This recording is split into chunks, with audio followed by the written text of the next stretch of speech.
We're going through a 5-part series. It's called Looking Ahead. And it's this idea of, well, last week we looked at the idea of centered church. I don't know if you remember that. Remember we looked at this idea of centered church. Is it? No, it's not working. Of course it doesn't work now. Oh, now it works. Excellent. Thank you. Centered church, which is the idea that, every church puts Jesus at the middle. It's what we do. But the idea of centered church is that Jesus is at the middle, and it's only Jesus at the middle. It's not Jesus plus this, and Jesus plus this, and Jesus plus this, which is what they call a bounded church. And the idea, and again, they're exploring this idea of what does it mean to look like a church where Jesus is at the center, and that's it. Meaning that wherever you come from, whatever background you come from, wherever you are in your life or even your own spiritual walk, as long as you're moving towards Jesus, right, you belong. That idea that you belong before you believe idea, right? And when you say actually belong, like get to be a vital part of a community, not just you get to sit and consume or watch. And so this is this idea. This is what we talked about last week. You can go back and watch the whole sermon if you want. But this is the idea of centered set. And in that idea of centered set, things like views on all the things that we used to fight about and talk about, and that made especially our denominations distinct from each other, things like baptism, atonement theories, alcohol, women in ministry, pacifism, all these types of things. We said, you can believe what you want, right? That's not core. But then in there we threw in this thing, said even your view of human sexuality, right, is something that, and that's a tough one for some people, obviously. What does it mean that that's not a core thing? So this morning we're going to kind of go through biblical sexuality really quick from Genesis to Revelation, which should take you probably an entire university course, and we're going to do it in 20 minutes, hopefully. So it's literally not going to be a good job, and so you get to do some study on your own. But part of that, and again, the idea through this whole series is not to be like, here's what you need to believe. The point of a center church is that actually lots of people believe things that you don't believe. We probably disagree with each other. But is that okay, right? Is that okay? Can we all kind of move in the same direction towards Jesus? Can we all worship Jesus, even if we disagree with each other? Which, lots of churches are trying to do. Actually, I took a pastor out for coffee just to make sure he's okay. And found out, I didn't know this, but he started telling me that they're going through a sermon series on how does their church, they're actually leaving their denomination to become a centered church. And I was like, no way, that's ridiculous. I could have just been watching your sermons and reusing them. That was a missed opportunity right there. All right, but as we talk about biblical sexuality, we need to start off with this, and please don't put your hands up, just think in your own head. But how many of you have ever had sex to not get pregnant?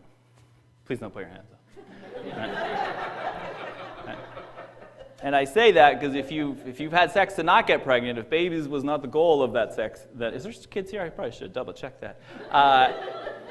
You are a sinner, right? You're a sinner. And this is what comes out of, this idea that sex is just for babies is not just for babies, just to make babies. For procreation is where we're going to use, right? This comes out of the last literally probably 1600 years. This has been kind of especially through the medieval, but even before that, right in the early church, this already started. But especially through the medieval churches, time theologians, celibacy and chastity is the most purest, the chastity and celibacy was the purest form of virtue. Basically, sex is dirty, it's sinful. Even if for children, even if you're just trying to have kids, even that moment of pleasure is it's sin, and that's what gets passed on into our children, right? That Augustine's idea of original sin. A lot of theologians, and again, what theologians taught and what people actually lived and believed are different things, but what we mostly get is what was taught. And there was this weird sense that even in that moment, that sin is passed on to your kids, and that's how sin gets passed on through the world. Again, it's not what we're saying, but this was some of the main thoughts. Some of them said, nope, sex was, it was necessary, but still evil, should be avoided. There was a lot, if you look even from Paul, who was a Stoic, all the way, especially through up, 1500s, this idea that we should be able to kind of logic and reason ourselves over our emotions. And so sex was one of those emotional things, which we should definitely be able to just kind of logic out and control ourselves. And so even if you're married, you want kids, you can still, you can control yourself here. And so Augustine, again, preaches that even in paradise, even in the new creation, we will have sex, but it's without emotion, without any sort of sense of lust, right? And a lot of these guys were not married, and you can tell. Jerome in the 4th century, right? Like Jerome in the end of the 4th century, it's the late 300s, right? He preached that, if you were a virgin, he goes, you got 100 points, virtue points, right? If you were a widow, you had 60 virtue points, but if you were married, you got 30. The lowest virtue to Jerome was actually being married. Being celibate, being a virgin was the highest virtue you could attain. And that was in the late 300s, and that went on for the next well over 1,000 years was this thought. All up to Martin Luther. Again, at his time, there's these three views, right? Again, the main one is sex is only for procreation. God dislikes it, but because the world needs to be repopulated, he makes you lusty, so at least you have some kids, and we keep going, right? The pollutionists who believe that sex pollutes the world, and so you have to have certain times, certain seasons. You got to schedule it out in only certain times of the year. And then there was people who were like, no, it's actually just a source of intimacy and affection. And that was one of the lowest view and least held view. Which is why leading up to the Reformation, again, women were seen as sexual aggressors and men had to kind of fight them off. And so the best, I know, right? That's not the way it is today, but... right? But that was their view. And so women, to go and be a nun, right? To go and be a nun was literally the highest virtue. But then in the Reformers, when the Reformers come, they start to change that. And now they say, no, your sexuality is not about your virginity and chastity, but it's about getting married and having children. That's the best way to kind of live, which was very different from everything before it, right? And so you have a long period of sex is bad. If you have kids, that's fine. Just don't enjoy it. But again, the Reformers heavily influenced by Augustine for sure, and this was basically, right, procreation, not recreation. Sometimes I forget that's a moving thingy, but yeah, don't let it throw you. I'll go back because you probably need to watch that over. Malcolm in the Middle? No? Anybody? It's a good show back in the day. Right? And again, God only gave us this desire so we'd repopulate, and so that's it. And amongst them, hang on, it's Augustine, right? Any sort of sexual activity that wouldn't lead to kids, he actually ranked in kind of worst to bad. And the worst, right? Again, this idea that it's for procreation, not recreation. So his worst, the ones that he said were the worst, bestiality, homosexuality, contraceptives, and masturbation. Thought I'd never use that word in a sermon ever. Year 16, not bad, right? Those were the worst. Why? Because you couldn't have kids. None of those things led to kids. Those were the worst. Under that, as not quite as bad, think about this for a moment, was rape, adultery, seduction, and fornication, right? Not quite as bad, because at least kids could come out of that. And if you think that's weird, it is weird. It's super weird, right? Like, that's super weird. That is not how we live. That is not our culture at all. I mean, I'm talking Christian culture, not just our culture. But this was the main theologian. This is what he wrote. This is how people thought. And we're not judging them on it. It's who they were. It was their culture. Right? Part of the question is how did we go from that to this? Right? How do we go from that? How do we go from contraceptives? Using contraceptives was way worse than rape. Like, put that in your welcome brochure at church, right? See how that goes when people walk through the door. It's weird to us. It wasn't weird to them. It made sense to them. It does not make sense to us. And so as we talk about biblical sexuality, we have to understand that how we view biblical sexuality is pretty different from the way Augustine did, and the way Jerome did, and the way the medieval church did, the way the Catholic Church did. Right? All of these things. And so as we talk about these things, we're not all coming from the same place. We don't all come from the same history. And like I said, if you've ever had sex for fun, you're a sinner for about 1,200 years, right? And so, and in the midst of this, right, in the midst of, like, you have guys like Augustine, you have all of these writings. Then you have a book like Song of Solomon, which is what this book is. Who's ever read Song of Solomon, right? You don't really want to admit to it. It is a weird book at best. It's a pretty controversial book. Some people go, how did this get in here? They don't talk about God. It was an allegory for about 1,000 years to the 1100s. The Jewish readers read it as allegory. This is an allegory of God and Israel. And then Christians took it and said, no, it's between God and the church. But by 1100, started in France, of course, the way that they started to read was that actually it's not allegory. This is actually just erotic poetry. Some of these songs would have been sung at weddings. But here's the point about the book, is that you have things like Augustine, who says, no, sex is super bad. It's only for kids. Then you have a book like Song of Solomon, where there's debate whether these people are even married. Some say they're not married. Some say they are. Some say they got married halfway through the book. Right? Like, it's a weird book. Read it sometime. It's weird. It is. It's weird. If you never read it, you can have a wonderful faith, honestly. But people debate, well, because they're definitely sneaking away to have sex together, and there's no kids involved, right? Like, there's no talk of kids. And so, again, everybody kind of has their own things. I like to find out what the Jews think about it, because they're the ones who wrote it and studied it first. And even they don't agree with each other. But ultimately, in the end, they go, yeah, these are kind of songs sung. There's the king, and there's the farmer girl, and But at the very end of the whole book, you're like, well, are they married? But at the very end of the book, the brothers are still like, they don't know that she's no longer a virgin. It's a weird way to end a book, and you're like, it's weird. But the point of the book is that it turns out that sex is actually quite wonderful, and they're just loving each other, and there's all sorts of talk about body parts and weird things, right? But it's very different from like 12 to 1,300 years of how the church looked at it. You have a book like that which celebrates sex, and then you have 1,500 years of no, sex is terrible. So what do you do, right? Like what are we supposed to take away from the Bible, and how do we get there? Well, I'll start in Genesis real quick. 2 creation stories. The first one is the priestly story, right? This is where God orders everything, right? And this is how life depends. Again, the priests, and everything is based on order. And so this is the 6 days of creation. Everything's ordered. Then you have the humans. In the first creation story, it says you fill the earth, right? And you fill the earth. You be fruitful. Multiply, it says. And the second creation story, which is chapter 2, verse 4 on, right? This is different because in the first story, God doesn't talk to anybody. God doesn't hang out with people. In the second story, God actually hangs out with people. And in this story, which they call the Yahwehist tradition, right? God gives us purpose. He gives purpose to creation. He gives purpose to humanity. Adam's being alone. God's like, that's not cool. Got to make you a wife. They hang out. They get married. They stand around naked, and nobody feels shamed, right? But God's hanging out with them. They're in the garden, and then they realize they're naked after they sin, and now God's making them clothes. In the first story, God doesn't talk to anybody. It's just order. Order is good. Second one is who are we? Why are we here? And they're very different stories. But between the two stories, you get, you're naked and you're not ashamed, and that's a good thing. And then also you get, you get married, you be fruitful, you multiply and fill the earth. These are the two things we get when you put the two stories together. So definitely there's a sense. And for a lot of people, especially Jews, this is the core of everything. If you are Orthodox Jewish today, if you get married and you cannot get pregnant, doesn't matter whose fault it is, you can divorce your wife super quick. If she doesn't get pregnant right quick, you got to move on and get another wife, because the goal is, the point of marriage is to have kids. Right? And so again, that's more the, kind of very, very conservative, especially Hasidic Jews, not just your average general, I was going to say Christmas, Easter Jew. They don't go at Christmas and Easter. But you know what I mean, right? Passover and whatever. And so, but definitely out of Genesis, we have this sense of we have this purpose, right? And you leave your parents, become one flesh. You have marriage, you have this purpose. And again, we could go down a whole sermon on what does one flesh mean, because there's a bunch of other times that same, you think, it's sex, but it's actually more of a kinship thing. I only say that because you're going to read it later and have the same word, and there's a bunch of people involved, and you're like, I hope that's not sex, because that's weird now.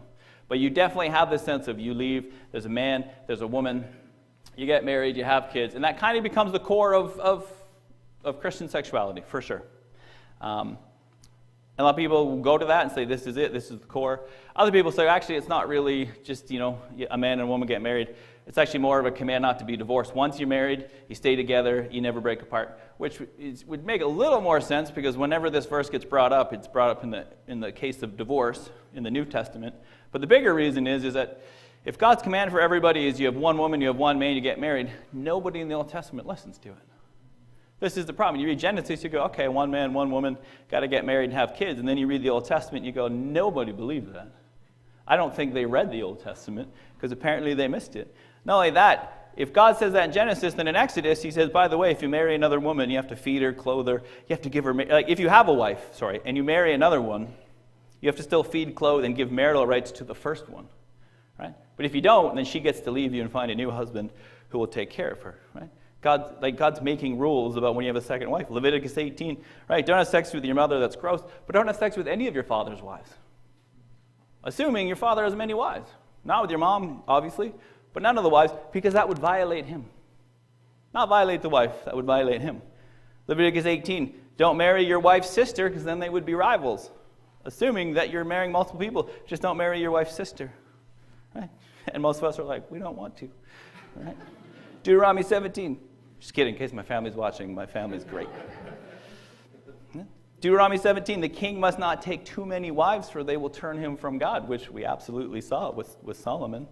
Right? Deuteronomy 21, you can take new wives from virgins of the nations you conquered. Remember, you can kill everybody else, all the married ladies, grab the unmarried ones, teenagers, and if you have two wives, right? If you have two wives with kids, and you love the one wife more, but the one you don't love as much, her son's the older son. When it comes time to inheritance, you can't give more inheritance to the one whose wife you love more, but son is younger. You have to still give the double inheritance to the wife you don't like as much, but whose son is older. Like, there's a lot of rules around having multiple wives for a religion which one of the first things is only have one wife. Right? If your brother dies, you have to marry his wife. You have to give her kids, and if not, she gets to take you to the gates. She takes off her shoe. She gets to spit in your face, and everybody calls you the guy who had the shoe taken off for the rest of his life. Right? Deuteronomy 25. I'm not making it up. So there's a lot of rules around having multiple wives, and you go, well, then what's with the Genesis thing? Did they not read it? Are they all sinners? Why is God making new rules? Right? Then you look at the kings. King David, how many wives? Real quick. It's 21. Right? Solomon, you might know Solomon. This one's a little, right? 700 wives, 300 concubines. That's a lot. Right? That's a lot. So why is polygamy not a thing, right? Why is it not a thing? In Genesis, God clearly says one man, one woman, and then the rest of the Old Testament, he's like, but if you have a second wife, no one seems to care. No one seems, if you're king, no one seems to care. Even Luther. Luther did not like polygamy, but he actually said, I have no biblical reason against it. So two of his friends, he did marriages for them when they took second wives, right? And so the question is, well, what do we do with this? Even Hebert, remember the guy who wrote the first book on centered church? One of the reasons he wrote it as a missionary was that one of his friends went to a tribe and they were all polygamists. And he said, after getting to know Jesus, people were like, hey, Jesus sounds great. Then he said, you got to get rid of your extra wives, give them to some of the single men. And they all turned against him because in their culture, that was the most shameful thing. To divorce your wife and give your wife to another man was a horrible thing. And so he had to rethink that. And this is why Hebert was like, that was one of those moments. He goes, yeah, you can't just take our understanding of the Bible and just plop it onto somebody else because in their culture, it's so different, right? That's why he came up with this idea of centered churches. He realized when you bring the gospel, there has to be something that is core. And for him, he realized polygamy couldn't be core because it was a different culture. So what do you do with this, right? You look at a guy like David. What is David famous for? All sorts of things. But mostly, right? Raping of Bathsheba, gets her pregnant, kills her husband. Didn't want to get found out, right? Has him killed for his own shame. Of course, he gets called out. Nathan the prophet comes along.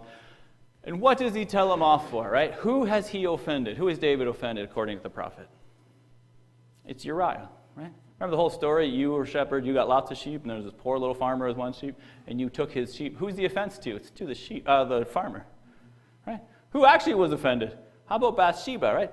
Why do we not talk about Bathsheba? How come she doesn't count and her feelings don't count, right? Well, as we go through the Old Testament, as you understand, right, women don't have rights, right? Like, as we're about to look at everything to do with adultery, rape, anything, it's not about some sort of sexual moral. It's about, have you offended the man? Even remember, don't sleep with your father's other wives, right? Because you will violate him, not your wives, him. And one of the hardest parts about the Old Testament is that when you try and find a sexual ethic, women have no value, right? They don't have rights. It's the men. Any offense that we do against someone is always against their husband. It's always about their husband. Or the father, right? Husband or father. And it's about their rights. It's mostly about inheritance, land rights, right? Legitimate versus illegitimate children. Because what is one most important thing to the Jewish community is passing down your name and passing down your land. So if all of a sudden you commit adultery, and now I don't know if that's really my kid, right? Is that really my kid? I don't know. So Leviticus 20, there's lots of rules about adultery. Adultery, right, is always a sin if the woman is already married. If the woman's married, it's always adultery. If a married woman sleeps with any man, it's adultery. You got to kill her. If a man of any sort sleeps with an unmarried woman, it's no death penalty, but you have to pay a fine to the father, and you have to marry her because she's actually lost a lot of her value. She won't get a good bride price anymore. And that's over and over through the Old Testament, which is why when people who aren't Christians complain about the Old Testament, it's a legitimate complaint. They go, women are literally traded, their virginity is actually worth something, and so to not be a virgin just means the father's going to get less money, and that's a bad thing. And again, that's their culture. They're doing their best in their culture, but in our culture, that's not really an ethic that we follow at all, right? Again, because the sin is never against the woman. It's always against the father. Oh, wait, that was David. There you go. Right? Even Abraham. What does Abraham do twice? Right? He sells his wife as his sister to different kings to protect his own life. Right? You go, well, that's a terrible thing. Although he wasn't really lying, she was his half-sister. Little tidbit of weird information for you. Right? But he says, she's my sister. She sells her into these other people. And then in the end, he doesn't actually get punished. He ends up getting rewarded and he gets rich from it. You're like, well, what kind of ethic is this? What do we do with this? What in the world do we do with this? I wrote, what the heck, holy? Like, what do you do with that? But if a woman has, right, she has a baby with someone else, right, who gets the last name? Who gets the land? And so if the woman is married, always has to die. They both have to die, right? It's just the thing. Deuteronomy 22, right? Man says, gets married, says, hey, my new wife isn't a virgin, goes to the town. She's like, she's not a virgin. And it turns out she is. He has to pay her 100 coins, right? Because he shamed her. But if it turns out she's not a virgin, she gets killed on the doorstep of her parents. You're like, those are two very different outcomes, right? You shamed her, you pay a bit of money. Turns out it's true, she has to die. What's weird about adultery is that David should have died. David should have been killed. According to every rule in the Old Testament, David should have been killed. Right? We know he wasn't. Right? He wasn't. So you go, okay, here's the law. No extra wives. David has tons of them. If you commit adultery, you have to be killed. David does, and is not killed for it. So when people say, okay, well, what are we supposed to learn from this? You go, I'm not totally sure what we're supposed to learn from this sometimes, right? What are we supposed to learn from this? What does this mean? What does this mean? And again, with David being our great example, all right? Adultery, rape. So here's the thing. If you rape a woman in the city and she's engaged already, but she's not married, you both die, as he has violated another man's property. And she didn't scream because she was in the city, nobody heard her. But if you rape somebody in the country, only the man dies because she's another man's property, but we assume she screamed, so she can't be held liable. I'm not making this up. I'm taking this, right? But if you rape an unmarried woman, you have to pay the father 50 shekels, and you can never divorce her.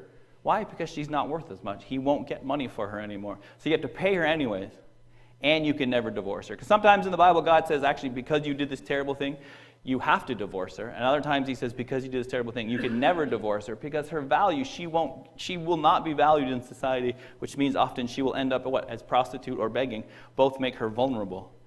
And God cares about her, right? Care about her. Again, women have no rights. In both Sodom and Gomorrah, the story, and Judges 19, in both of those stories, men come, and their goal is to rape the other men, not because they're all gay, because who has entire towns of gay people? They're there to dominate these men and to show them that it's a very inhospitable thing to do, which is what Ezekiel says. So in both of these stories, the men in the houses say, here's our daughters, take our daughters. In one case, they don't. In one case, they do. And you're like, what in the world? They're like, we're here to abuse these men. They're like, no, please abuse my daughters. And said, don't abuse the men. That is shameful. And you're like, what is going on in the Bible? Right? Like, what do we do with that?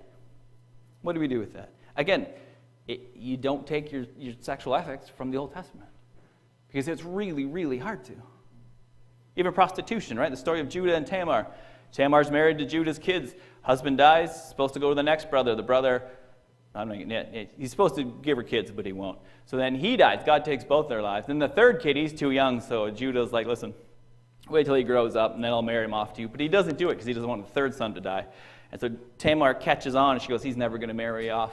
So she goes to where he knows he's going to shear his sheep, puts on a veil, pretends she's a prostitute, because she knows what he's going to do. And sure enough, he comes along and goes, you a prostitute? She goes, yep. He goes, let's go. They have sex. She gives him some of his signs. She goes, how do I know it's you? I'm going to send you a goat. It's this whole big thing. A couple months later, hey, your daughter-in-law Tamar's pregnant. And he's like, we have to burn her. Right? Remember this story? No? Classic Sunday school story? No? Huh? It'll be an interesting summer. Yeah. But he literally says, we have to burn her now because, she went and got pregnant. Then they show up and she's like, well, whoever the father is, this is his stuff. And he's like, it was me. I'm such a bad person. No, he goes, oh, that's on me. I should have married you off to my kid. Nobody talks about the fact that he went and found a prostitute, goes, let's go, knew where to find them, and not a big deal. It's a big deal for her. It's not a big deal for him. What are we supposed to do with that? What do you do with that? Someone says, what's your sexual ethic? Well, man, you can go to prostitutes. That's fine. Women, no. No. You with me? Right? Again, I'm not making this stuff up. I'm just going through the Bible. Right? Even in Proverbs 6. Proverbs 6 is all about wisdom. The whole book's about wisdom. He says, listen, don't go down the road of folly. Right? And he goes, don't go down the road of folly, but just so you know, a prostitute will cost you a loaf of bread. Another man's wife might cost you your dignity and your life. Right? Like, that's good wisdom. Then you go, wait, no, that's terrible wisdom. He says, if you're going to have an affair, go to a prostitute, not adultery, because it's going to be really severe. You're like, why is it? Right? That's not evangelical culture. Don't go to prostitutes or have adultery. They're like, if you're going to pick, Prostitutes are a lot cheaper. I didn't make this up. Remember the story of Esther? What does Mordecai do with Esther? What is the entire point of that story? He pimps her out, has sex with the king. He likes her a lot and makes her the queen, and they save all of Israel. Or they save the Jews. Right? They don't teach you that in Sunday school. Right? But he pimps her out. He goes, you got to go join this thing and blah, blah, blah. You get all plumped up for a couple months. Then you have one night with the king. You're probably not reading Harry Potter. Right? And then he picks. That's what the story is. And the uncle is so excited. You're like, that's a weird story. And yet God still used that story. Because it's almost like cultural context, right? It plays a role. I went to Korea. When I was in Korea, huge church, about 1,000 people in the English Congress service, and the guy has to do a sermon about prostitution. I'm like, I've never heard a sermon about prostitution at an evangelical church in Canada ever. Why do they do that? Because in Korea, to be a good Christian, about a third of the country's Christian, way better Christians than us for the most part. They work really hard. Part of being a Christian is that you have to work hard. Part of being a Christian, part of your faith is that you work hard, you take care of your family, you rise the ranks, you do all this for the glory of God. Right? That is part of your faith. It's a little bit works faith would be my one critique of the Korean Christianity. It's very much a works faith. So you have to work hard, you have to rise the ranks. All these things show that you love God, you're working hard. But here's the thing, in Korea, hopefully it's changing, I'm sure it is, but to rise the ranks in business, you do whatever your boss does. If he goes drinking after work, you go drinking after work. If he goes and has food after drinking, you go have food. If he goes to the prostitutes, you go to the prostitutes. Because there is no way you will ever rise the ranks if you don't do what your boss does. If you just say, hey, I'm going home to my family, you will never get a promotion in your life. So our pastor actually had to talk to them and say, I understand how that works, and I understand how your faith, these are the things that makes us a good Christian. But we have to understand. And so I was like, I'm sitting there like, this is craziness. But it's a different culture than my own culture. And so they actually had to talk about those things and think through those things, which is not something we would talk about, this cultural context. So when we read the Old Testament, you can't just say, hey, there's a really clear sexual ethic in the Old Testament. It's not. It's weird, right? Prostitution for men, not a problem. Polygamy, not a problem. Your sexuality tied to your worth and value as property, right? It's not about any sort of moral sense of right or wrong. And men have all the power. It's just this weird thing. Then you come along to Jesus. Now, Jesus is not super helpful because he doesn't talk about sexual ethics, does he? He just doesn't talk about it. He talks about the kingdom of God a lot. He does talk about divorce, and he talks about adultery once in the Sermon on the Mount. Right? He says, you've heard adultery is bad. He goes, but even what you think in your head, it's just as bad as adultery. Right? And you're like, man, that guy's hardcore. He's even more hardcore than the Old Testament.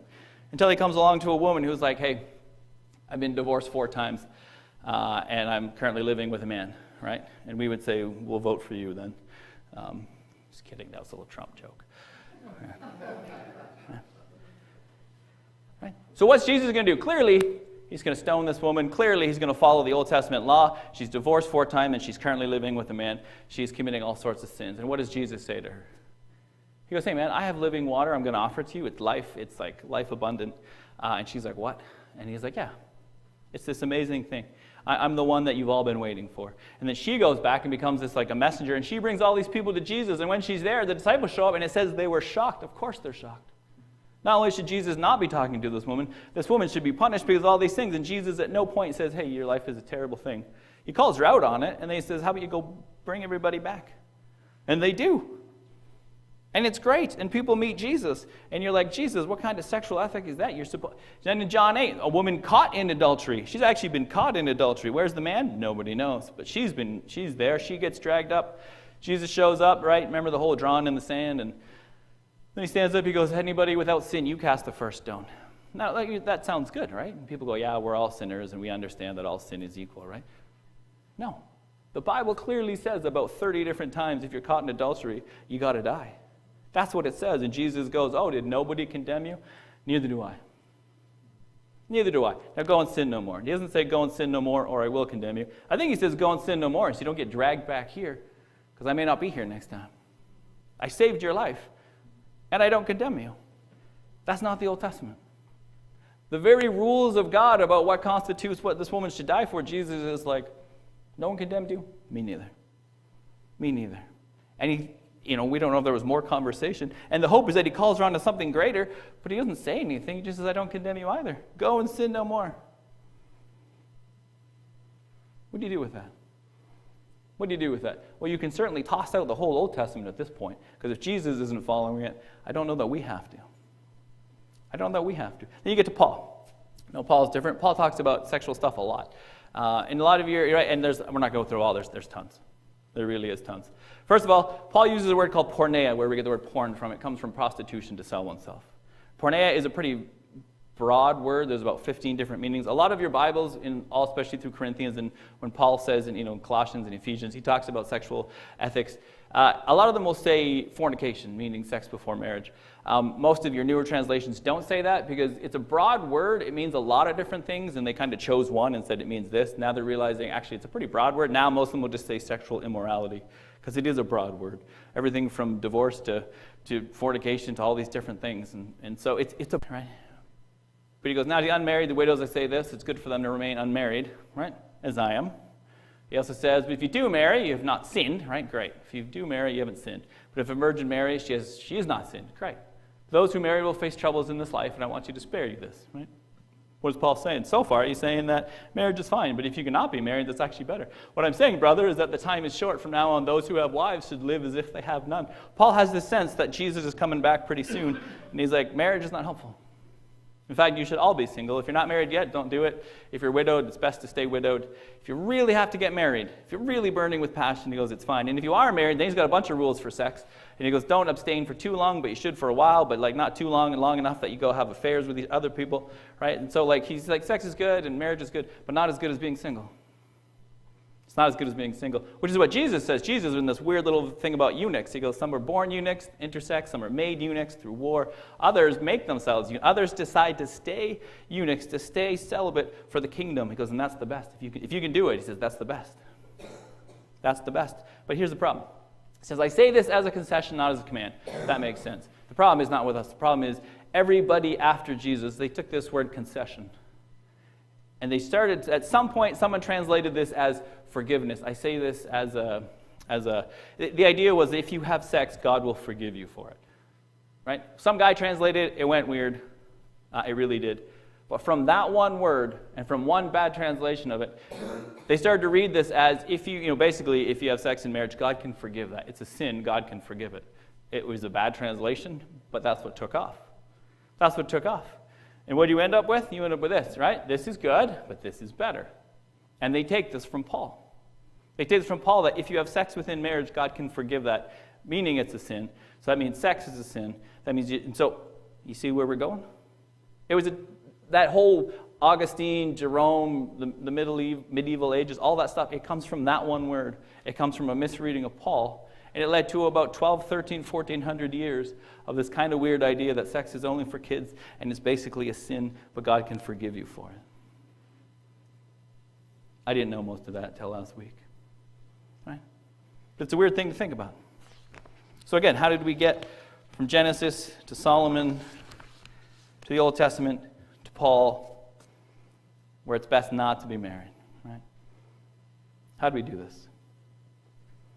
Well, mostly someone took Paul, they read it weird, and it went bad for a long time. So what changed, right?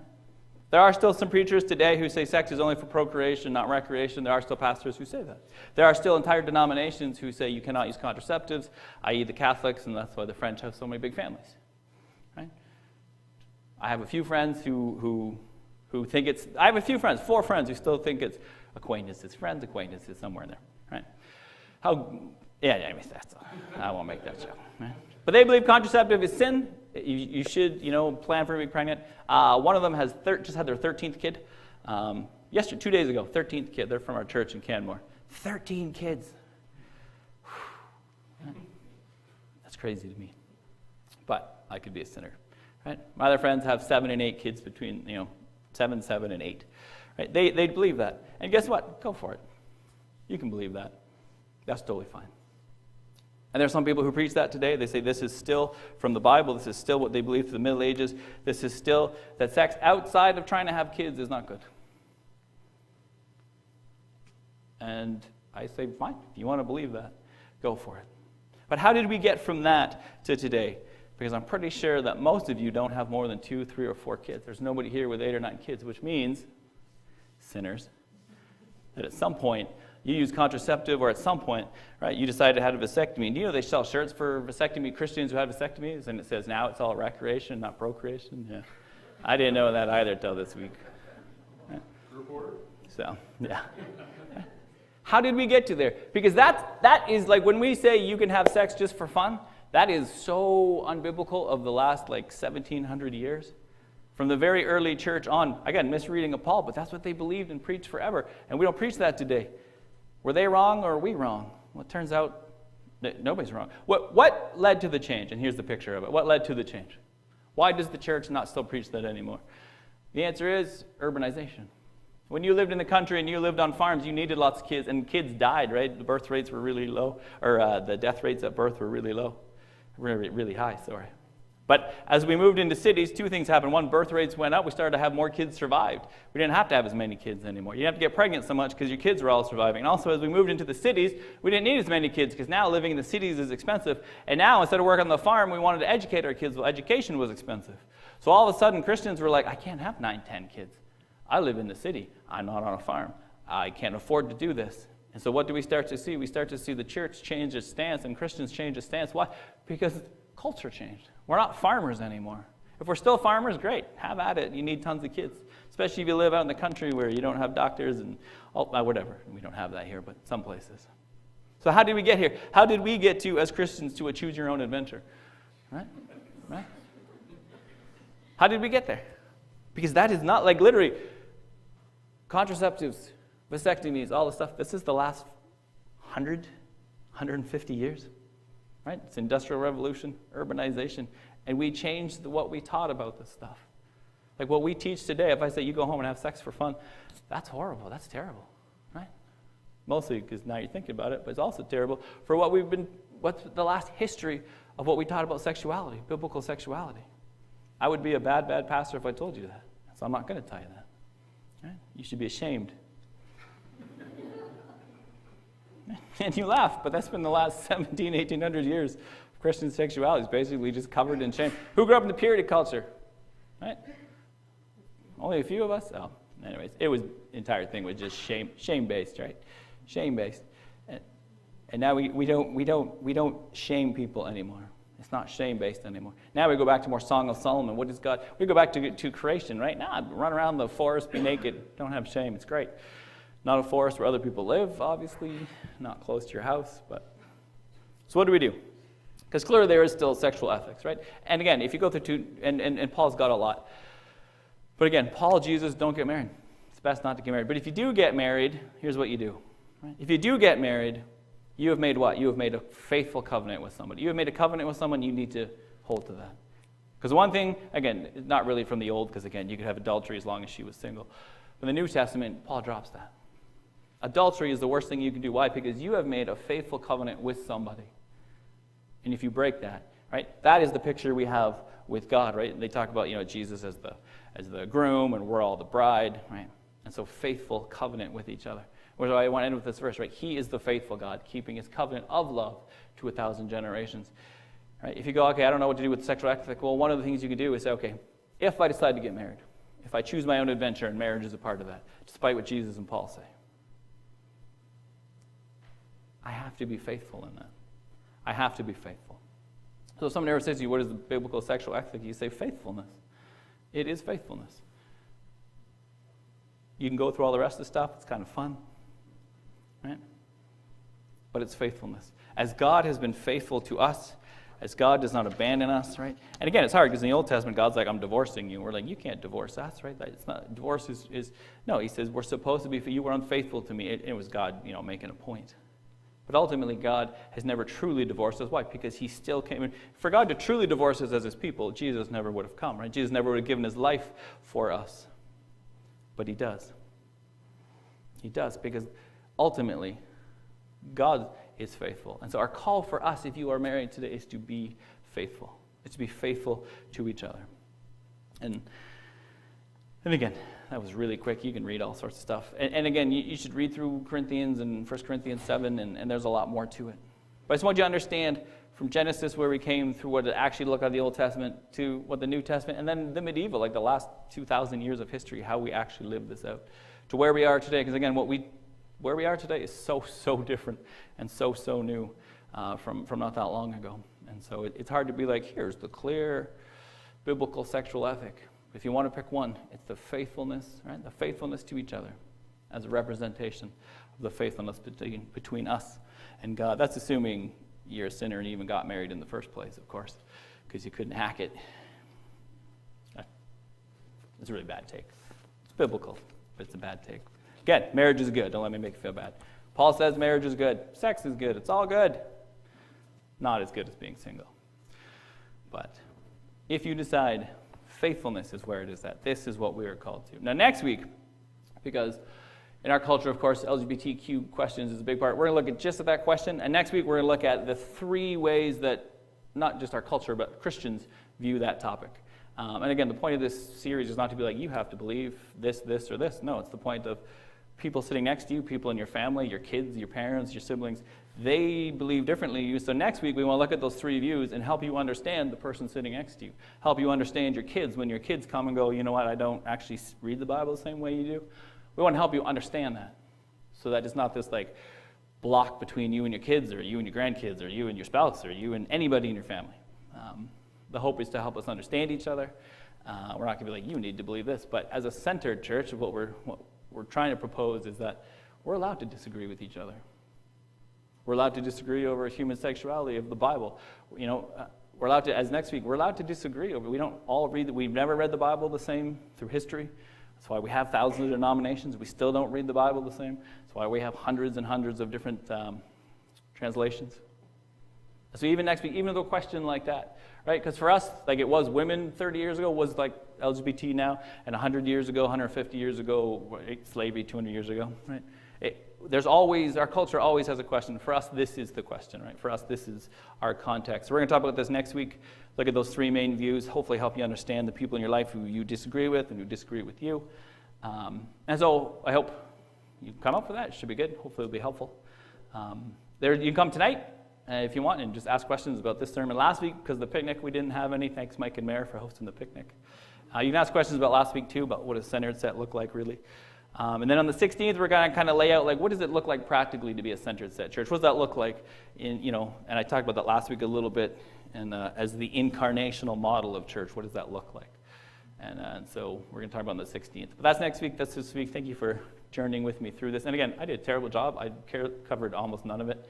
But that was really quick, just to help us understand when we talk about these things, where we don't agree, why we don't agree, and ultimately, the faithfulness of God to us is the faithfulness that we are called to, which is what we're about to celebrate right now, because we're about to celebrate communion. And what do we celebrate every single week when we come to communion? What are we celebrating? We are celebrating the faithfulness of God. What does Paul say, right? In 1 Corinthians 11, just as Jesus did to his disciples, Paul says, listen, somebody passed this on to me. Somebody passed on to me what Jesus passed on to the disciples. They passed on to someone else, and someone passed on to Paul. He says, on the night that he was betrayed, on the night that Jesus was going to the cross, he took the bread, he said, this is my body. Right? And of all the symbolism of the Passover, he took it and he changed it, and he said, this is the new covenant. Passover is great. That story is amazing. What God did was fantastic. What I'm going to do is going to be so much greater. Right? He took you out of physical slavery, took you to the promised land. Because I'm taking you out of spiritual slavery. I'm defeating sin. I'm defeating death. And I'm giving you not just life in paradise, but I'm giving you eternal life in the new creation. Right? In the new creation. Oh, I totally forgot that whole part of my sermon. We'll bring it back tonight. Right? Oh, yeah, it's right there with the little asterisks. Don't forget it.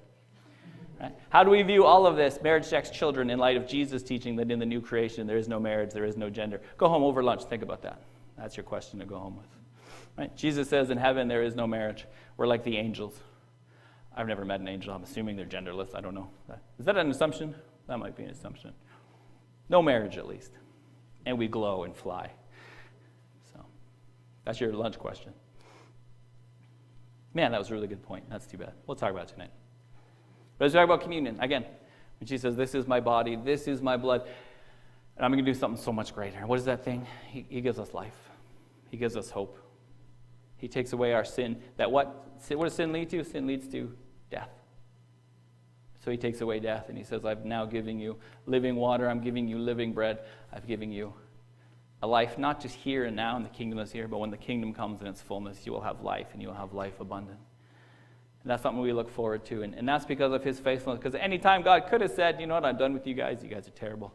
I'm divorcing you for real this time. It's all over. But he doesn't. Why? Because his love, his faithfulness continues from generation to generation From the Old Testament to Jesus' day, to the early church, the medieval church, the Reformation church, to our church. God's faithfulness is still here. He will still be, and we know because of his faithfulness, he will be faithful in the future. We can wait with hopeful expectation of that day when Jesus returns. Why? Because of what he's done in the past. And so we trust him, we believe him, and that's why we can give him our lives and worship him. And so as we come to the table this morning, actually as we pass it out to you, just think upon that. And I'm just going to pray, and then we'll